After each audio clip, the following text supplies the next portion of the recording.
Hey there, my name is Andrew, and in this video, I'm going to be walking you through the Voice AI dashboard and log section within your sub account.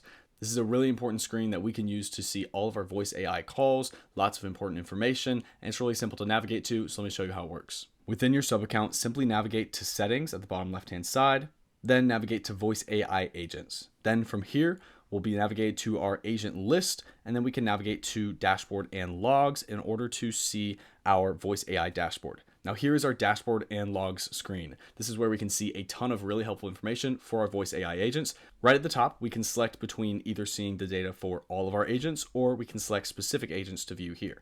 We also have a date selector to compare our timeframes for the data that is being shown on this screen. Underneath this date selector, we can navigate to total calls, where we can see how many calls have been made by the agent during the time. We can then see actions triggered, as well as our sentiment on the right-hand side, which will give us an overall idea of the health of our agent and if we're getting positive or negative feedback from our customers that are using it. Then underneath this, we can see our sentiment split up between positive and negative.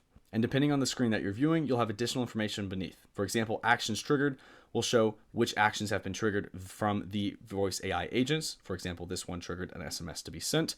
This can see if contact info was supposed to be updated, and we can see lots more information underneath here. Now on each one of these screens, we'll see a list of all of our contacts underneath our main pieces of information, and these contacts will give us everything from our actions triggered, the contact name, the agent that it talked to, the from number, the date and time, the duration of the call, and then we can view lots of things, including our summary.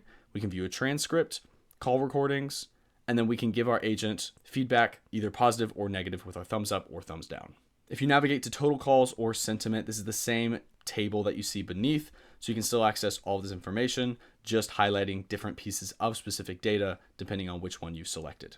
We can also sort and filter our contact list here by their contact name or the action type that was triggered, whether it was a call transfer, an SMS to be sent, or triggering a workflow. These are actions that you set up within your Voice AI settings. Feel free to dive deeper into all of the information on this screen and use this dashboard and log screen in order to manage all of your Voice AI agents. This is a really great part of the platform that will allow you to utilize Voice AI to the fullest of its ability. So I hope you found this video helpful, and thank you so much for watching.